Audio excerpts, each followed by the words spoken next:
Okay, so this summer, I have 4 young people that I'm working with, and much of our work is going to be centered around gardening. And gardening is raising food, fruits and vegetables for the most part. And so what they are actually learning are several things. First of all, in order to eat something, you got to produce it. So at this point in time, what we are doing is learning how to produce it, learning how to plant it, planting seeds, planting seedlets, and so and doing the necessary things so that those things can now become things that we can eat. As we go along, they'll learn as well what we should be eating and what we should not be eating. You know, because when we look at health, and that's, has been my, as a physician, that has been my occupation, is to keep people healthy or to make people healthy. And there's a saying that just about everybody knows that an ounce of prevention is worth a pound of cure. And that refers to the fact that if you can prevent a problem, it's a lot easier than trying to fix it after you get it. And so health is one of those things that if we can prevent people from getting sick, we can do a much better job of maintaining and helping them to have a quality life, as opposed to waiting till they get sick and then trying to make them well. So in this process, these young people are going to learn something about food, how to grow the food, because a lot of times as a physician, one of the things that I encountered is oftentimes I would tell people what to eat, and then they would say, "Doc, I try to do that, but I can't afford it." And so what we're looking at is ways that you can now make this affordable. And one of the other issues that we often deal with in certain neighborhoods is that we can't find it in our neighborhood. They call it food desert, which means that much of the food that you need to eat is not in your neighborhood. You got to find a place where it is. Now, if you can grow your own, and I'm gonna tell you something else. If you can grow your own, you ain't got to find it. You know where it's at. And then the other thing is that when you're growing it, you know what's going in it. See, when the producer grow, they sell it by the pound. Okay, so they want to make it big, and not necessarily they're not concerned about your health. They're concerned about making it big, because the more pounds that they have, the more money they make. And so over what we learned is that sometime we got to really go back to the way things used to be. Our foreparents, my grandparents, they were very good at growing their own food. And so we gotta start doing some of those things now, because as we look at, I don't know how many go, as a physician, one of the things that I encounter, because when you have a license, you go, they get your names on certain websites. And so every time that they recall food, I get notification. And so it's supposed to be the thing that you want, lettuce and tomatoes and this and that. How much of that stuff is recalled because it's either infected or because something is wrong with it? And they don't have a seed in it. Yeah. So when we're looking at that, that's why I said let us learn how to grow our own so that we can grow it healthily, and it'll be it'll be good for you and won't have some of these problem that we're having, because they recall it. How many people have already eaten that stuff by the time they recall it? Right. Because it's in the store, and they recall it, and they want them to bring it back in there. So this is sort of how we got started. Like I said, my young people have gotten started with planting. We've done some tilling, and we've done some planting, and so that's where we are. So I'll let you. Do they have seeds in them? Do they have what? Seeds. Seeds, yes. Yeah. So all of your fruits got seeds in it? Yes. Yeah. I mean, and there's none of that organic or none of that? Well, organic is not a bad term, because it just simply means that you're growing it without pesticides and without, some of the other kinds of things that they use for fertilizer. So that's not a bad thing, organic. The bad things are, that people are growing stuff, and they're growing it in a way that it can become infected with E. coli and all these other bad bacteria, that if you get them in your system, they're going to harm you, So what about the soil here in Chicago? Okay. Is it the same as it was when you were?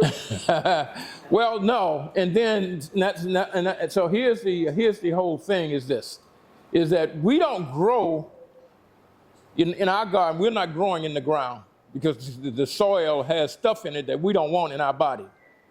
Okay, so what we have is grow bags. So what that is that we have a containment, we have a containers that we put soil in it that we test, and we know that it's good soil, and that that it doesn't have any infection and those kinds of things in it, and we maintain that soil. So is this food just for the church? Or No, this is a community garden, so it's for the people in the community. You know, we invite people to come in because, you know, we grow more stuff than the people at the church can eat. Yeah. Where my God, 837 North Central. Yeah. So we grow stuff for the people in the community, and people are welcome. They're welcome to come and participate with us in every aspect. They can come and learn how to grow. They can come and help us grow, because there's work to be done as well. how did those youth do out there in that hot sun today? When it's baking down 100 and the humidity is high. Yeah, so what we have to do then, we have to make the time short.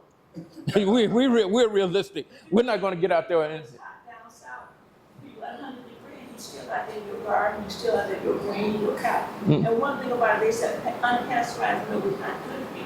That's the only thing we had down south. Cow's milk. Yeah.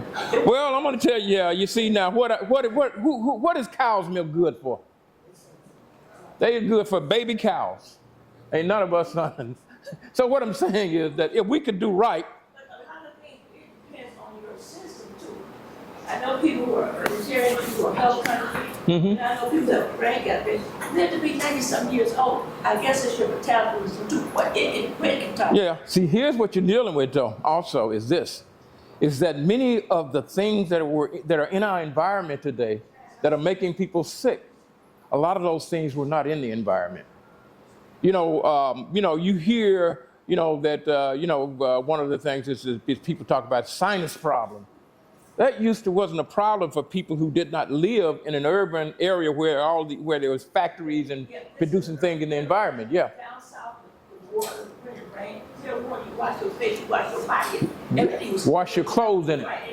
Right. Right. But now you the water, you can't get what's in the water. Well, right. You can't, and like I said, for soil, you can't plant just go and plant something in the ground. No, you have to make certain that where you're planting is in an area that that isn't contaminated. If you plant it in contaminated, that means you're going to eat the contamination, and that's not good for you. And then that's organic. People don't really know what they eat organic or not. Because I've been to stores full of milk. Like, They say they're organic, right? Yeah. they get money. But everything is, everybody's trying to make money out of it. Well, that's what happened in these capitalistic societies, that people are interested in making money. They're not interested in your health. I was on a program, and so one of the doctors was saying that he was so surprised that when he got up to the register, how much bad food was around the register, cookie, candy, all that stuff. And so, the thing is that I reminded him, I said, these people are not here. They're not health facility. They provide food, and their main interest is making money. So you got to be the judge, and you got to be the one that protect yourself, because they're not concerned about, what they're concerned about is getting in your pocket. Yeah. Yeah. Well, most people can't afford to buy their food out of there. Yeah. Yeah. All that stuff is supposed to be organic. So I look at some of those things and I read the label. If I can't pronounce them, I'm not going to Yes, sir. Yes, sir. Doctor, about this milk. I'm Dr. Clark.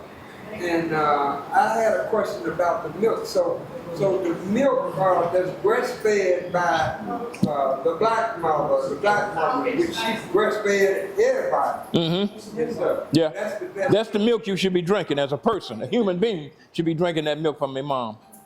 Breast. Yeah, but I mean, that doesn't happen as much in our society today because, for a number of reasons. So, yeah, some of them do, but probably the majority of women do not breastfeed. But the children are more healthier because I noticed the difference between my mother and we got breastfed. The first 3 children. Yeah. We got all breastfed, and then my brother and my baby brother and my baby sister, they grew up on cow milk, as you say. Yeah. So what's happening is, so what's happening is that your mom gave you antibodies, to protect you. That doesn't come from cow milk, because cow milk have antibodies that, for things that the cow is exposed to, is different than what human being. And so yes, that was healthy. Plus the other thing, the bonding that took place during that process was healthy for you in terms of your mentality, in terms of your development, in terms of your support, in terms of you feeling secure about yourself. So those are things that came out of when you breastfeed a child versus giving a child a bottle. It's just giving the bottle, and that sort of, he's on his own, or he or she's on their own. So that's a little bit different aspect to it. So I'm going to step aside now, and then we'll let them talk. So just Introduce, tell what school you go to, what college you're going to go to, or whatever you're going to be doing in life. Just tell your name, maybe your age, and all of that. Are we ready, Joe? Yeah. Is it rolling? Yeah. Oh, it's hard to put on that. Go ahead. All right. My name is Calvin Thomas, and I'm going into my 4th year of college at Olivet Nazarene University. What you study? What are you majoring in? I'm studying computer engineering. All right. Young lady. My name is London. I am 15 years old.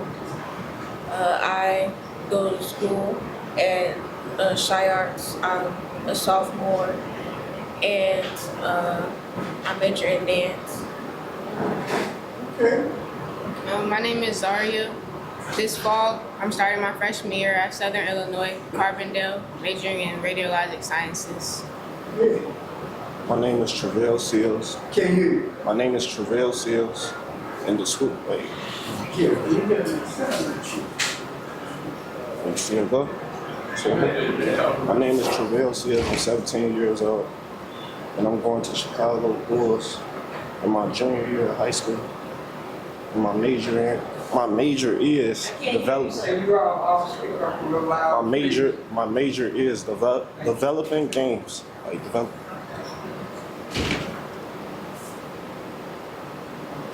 So, what we're going to do now, we're going to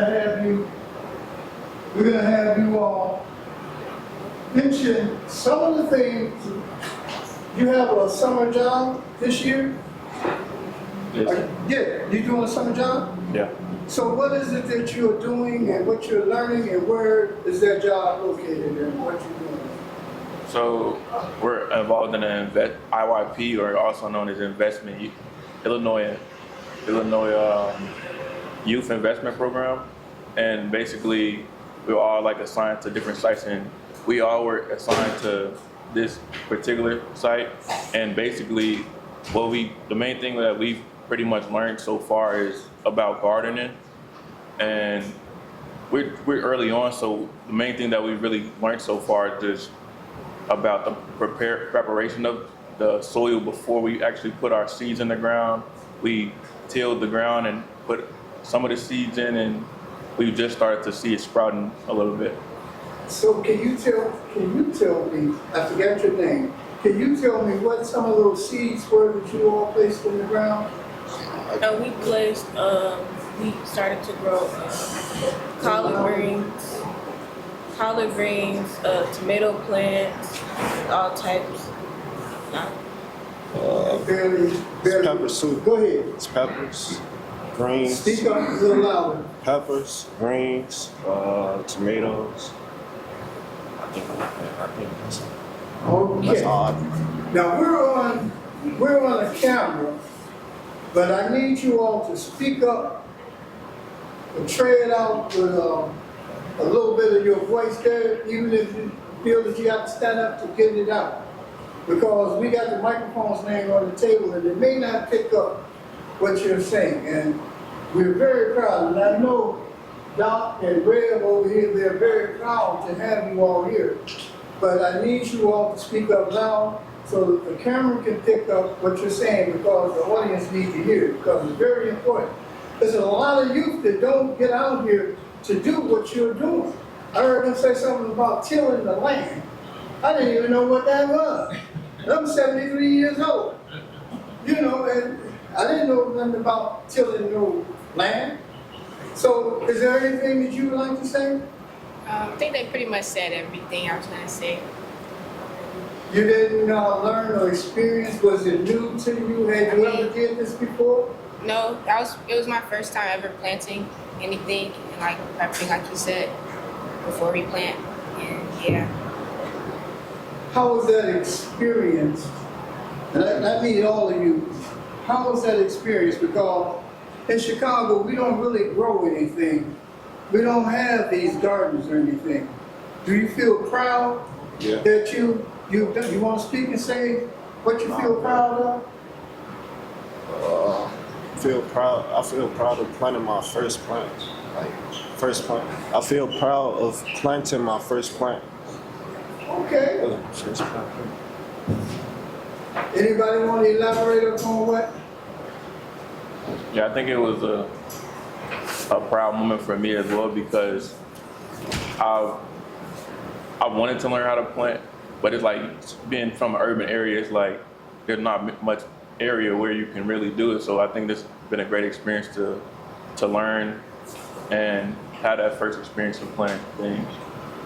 Now there was something that I like to go into because you all know about our ancestors, right? You all know our ancestors were out in those fields and they had to do certain things. Was it like 12 hours a day? As long as the sun was up, they were out until sundown. Did they give them like 15-minute breaks and a lunch? They get lunch break, that's lunch break.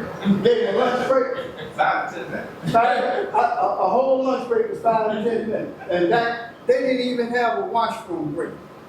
Now you all are out here in that hot sun today. I think it's 93 degrees with a heat index of 104. And you all were out there in that heat, in that field. Could you imagine what our ancestors went through to be in that? Can you elaborate upon it? Any one of you? Yeah, I just think it's just incredible, like the mental strength that they all had to even endure that sort of thing. And it was just it kind of connects you a little bit because it's like, my ancestors had to do this sun up to sundown, and I'm like doing it for an hour, and I'm like, man. Yes. And like even my granddad, I know he talked about how, like he was getting paid, but it's like $3 a day. That's like nothing compared to like what minimum wage being like $14. Like, so it's just such a crazy experience, and I think it's just. And then they had to wait it out, depends on how much time you did. That's right. So now she's tell them that. Say that again. It depends on how much cotton you pick. You got in the field, he's gonna have a baby. They're so, they back out there, he's gonna they go to the hospital. But these men midwife, that's why a lot of them, they don't know the fact, you know, the fact year they were born, they had a Bible. Your Bible was your thing for your Social Security. You can get out. But what about the snakes in the field? What about the bugs in the field? What do you have to go through? And you've been through a hell of a lot. Like you said, but they were strong. They were strong. And like you say, brought us up, the sun was a good back. Oh yeah. They were strong and they had God on their side. Amen. That's Without right. that, there would have been no pain. So now you just heard what she said about what the women had to go through. And I mentioned to you all when you first came here, I mentioned some things about how important you all are at this time. The experience that you all sat back and learned out there, and I'm sure Reverend Harris may have given you all some spiritual knowledge up on certain things, and being over there with Reverend Miller. You over there with, matter of fact, 3 gentlemen, Dr. Miller here, you over there with 3 divine gentlemen with all of this history off up on me. Some things Mr. Reverend Harris has worked with every youth from every community here in the city of Chicago. He has been the executive director over in the village, in Henry Horner, and I think over in Cabrini Green. So he has been sitting back working and trying to help you in all these areas. and to sit back here and they've chosen you all to be here at this time. This ain't about just you making no money. You've learned some wonderful things. You being the baby of the bunch. What you gonna do with that money when they give you that big old check? I'm just saving it. You're gonna save it? For what purpose? I don't know yet. Oh, okay, well, what about you, dear? I'm saving my money so I'm going to school and I don't want it to be a broke college student. So I want So to this save is your some. freshman year Yeah, in college? yeah. Do we have a trunk party that we might be able to get her some? Dr. Miller, you or can we get a trunk party and get her some things to go to college with? Once again, tell that college that you are about to be. Southern Illinois, Carbondale. Southern Illinois? Yeah, Oh, okay. Is that the Salukis? yeah. Oh, right. Go ahead on. So, and what about you, man? What you gonna do? I'm gonna save my money to help my grandma out. Okay. I'm gonna save my money to help my grandma out. Oh, okay. So you live with your grandma? Yeah. And you're gonna help her out? Bless you. Man. Now you know I'm coming to you. Now I wanna hear some real stuff here. What you gonna do? I mean, I'm kind of the same boat as them, just trying to save it right now and just have money for when I go back to school. Okay. And what school did you say you were going to again? I live at Nazarene University. So you're kind of in the state right here? Yes. Okay, that's a good thing. I saw something. They all mentioned saving. They ain't like the kids when I came up. The first time we got a check, man, we get ready to go shoot some dice. We get ready to get some extra money. You know, we did some other things. But to hear you all say, do you all have bank? Well, maybe not you. Do you all have like a bank account to send the money through, or somebody wanted to donate some money to you? Could they send it to you through Zelle or whatever? What's this other stuff? Yeah, cash out. Cash App or anything? Do you all have that? Yes. Yeah. You got it? Do you have it? No. And I need you to speak up. You have it, dear? Yeah. You got it? So we're gonna give us we're gonna give you an opportunity to say that where they could send you Cash App, you say? I have Zelle. A Zelle number? And what about you? Yes, yeah. Zelle also. We're gonna be able to allow them to have their Zelle numbers so that they could Zelle them some money. And we're gonna try to get that trunk party did for you going back. This your sophomore year? No, it's going to my fourth year. Oh, you get ready. So you get ready to come out in the real world. Yeah. You know, now what was your major again? Computer engineering. Computer engineering. Did he tell you was a track star? No, never said.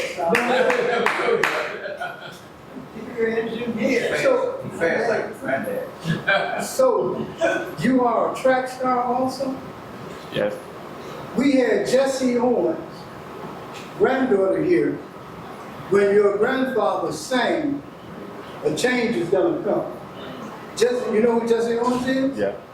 And his granddaughter was here receiving an award that those people that came from all around the world gave to her for what Jesse Owens did and meant to the world. And he wasn't just a track star. He went over there and whooped them Germans and everybody else over there that came close to him. You know, and so what made you go into that? Them boys wasn't chasing you in the neighborhood, was it? Nah. Oh, okay, so you just decided, could you meditate while you run? What was on your mind running for you? I think it's like the peace behind it. The peace, Yeah. that's a part of meditation. That's the divine world can come in and it's just you and I'll say it, God Hallelujah. out there at that time that you out there doing that.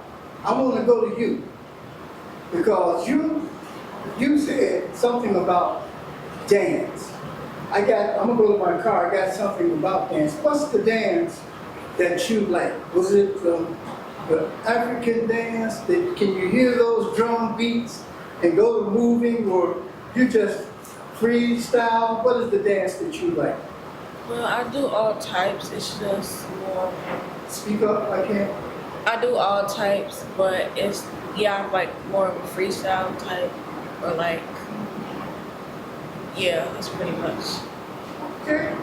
And what high school again? Shy-Arts. Where is that at? Where's that located? It's The Chicago West Side? South Side? what you say? It's where? What you say? Is it on Chicago West Side?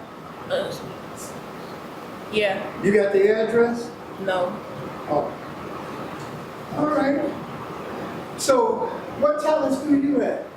Development Development of what? games. Game. Yeah. So you could create a game, Yeah.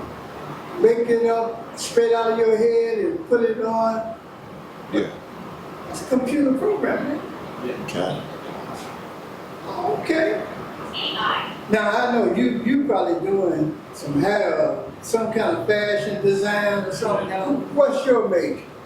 Well, like sports, what do I do for sports? The who? Like what sports do I do? It don't matter whatever it is that you. Majoring. Oh, I'm majoring in radiologic sciences to become an ultrasound tech. Oh wow. Doc done really got to you did, huh? Doc gonna work with you. Yeah, he gonna take you high. He gonna make sure the Black Doctors Association gets ahead of you and help further your career.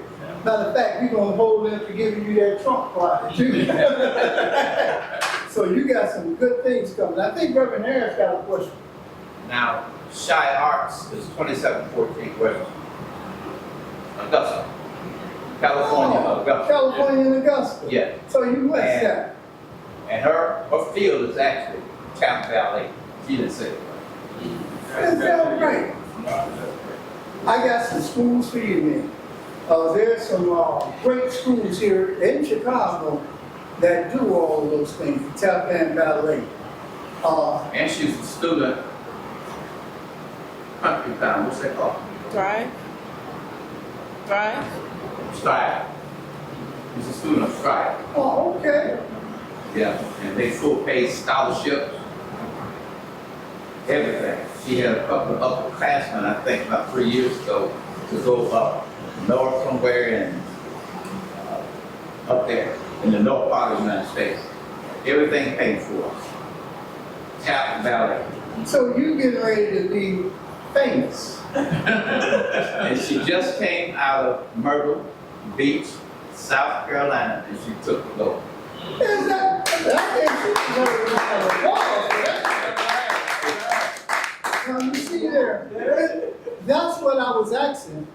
That was the question that I was asking you all. And when you hold that back, there are going to be young people that are sitting back and they're going to see this on YouTube, Facebook. What's the other stuff, Bill? Tell us about it. YouTube, Facebook, TikTok, LinkedIn, and, Instagram, and MySpace.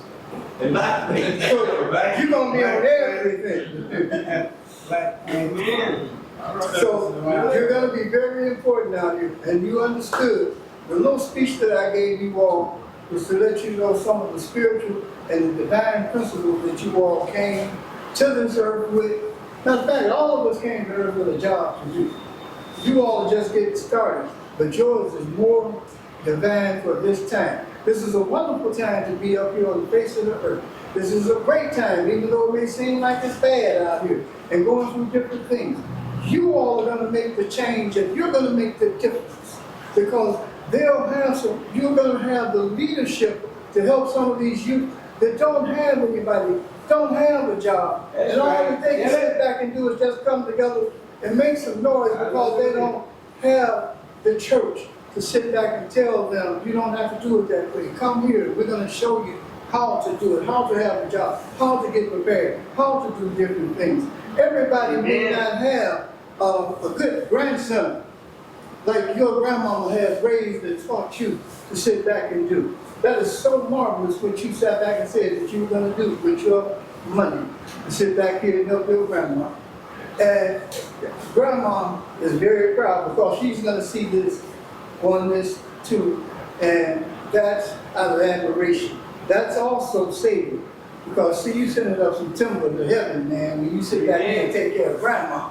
That's right. You know, it's a wonderful thing to have that. I'm so proud of each and every last one of you all. I want you all and my audience to give them a round of applause and give yourself a round of applause. With that, these kids can ascend to great heights. But the problem that we often have is that sometimes kids don't have the support that they need. They don't have the people around them. And I think as a community, we got to get back together. We have to get our community stronger. When I grew up, most of the people in the area kind of knew who I was. If they didn't know who I was, they knew who my parents were. And they would support, but they would also discipline me. You know what I'm saying? They make sure that you stay, that you don't get out of control, that you don't do things that's going to harm you and be bad for you and your family. And so what I'm saying is that we have 4 young people here that are walking the right road, and we need to make certain that they get the support. Because what happens is that when you start looking at it, why do kids join the game? Why do they get into this? Oftentimes, it's because they don't have the support where they want it. The game gives them support and love. We have to make certain that they have that in these settings, because now, ultimately, they become the more productive people that can contribute to our society. And that's the great thing about We this. need support, like you said, I saw a girl, a young girl. She was out saying Whitney Houston. The dope boys, they can catch me from that age. Yes, yes. Like, it's no big deal. There's a lot of talent in our own area. Absolutely. We don't have the support. Yeah. for them. Well, we actually have it, we just not giving it because we don't come together, like you said. We don't come Yeah, we don't come together. And we must do that. We must come together and create the power and support that we We're in need. a different area now, like you said, we came from, all from the south. If somebody comes to me, they'll strip me down. But then when I go home, I'm gonna get another. Yeah. And I was probably giving 57. These people curse me. I said, "Where are people curse? They just curse. Run me home from school." That's how he became a track star. No, we live in a different Yeah, it's a different behavior, different times. I was talking to a young man a couple of weeks ago, and he was a young man who had been taught to say yes sir to anybody that was older than him. Yes ma'am, if this was a female. All right. And so he's talking, and there was some other folks with us, and the other folks that wanted to make him feel comfortable with that, with not saying that. So you don't have to say yes sir. And he would say, okay, all right, and then he would get back to what he had been taught, which was true. And what really all it was that I'm going to show respect to my elder. I'm going to show respect to those that. But even kids growing up, you got to age. They ain't just 10, 12, they've already said that. That is everything. Right. I got a grandson, he's smart, but his father is on reserve. The also does anything, he makes you walk on down the stairs to the bed. You got to respect all people. Yes, ma'am, yes, sir, thank you. Nobody's out doing that. And like I said, he's a smart kid, but all smart kids, they do stuff too. But him, and I think one thing he said, this mom did that to him. You can't give him his tablets, you got to take some away from him. And like I said, his legs hurt, and my daughter said, she had to go to the basement. So she said, that's my baby. She said, "Oh, make him be a man. I take him to the street, I take him to I got the basketball. He's an only child." But she said, you just start from young at home. You can't send him to school and think the teacher's going to teach them what to do. Yeah, you got to do your job. And then we got to walk up right in front of it. Right. That's right. We can't do these things and expect that they respect us. Yep. Okay. So that was the end of our show. Would you all like to have a last word? Any of you? No?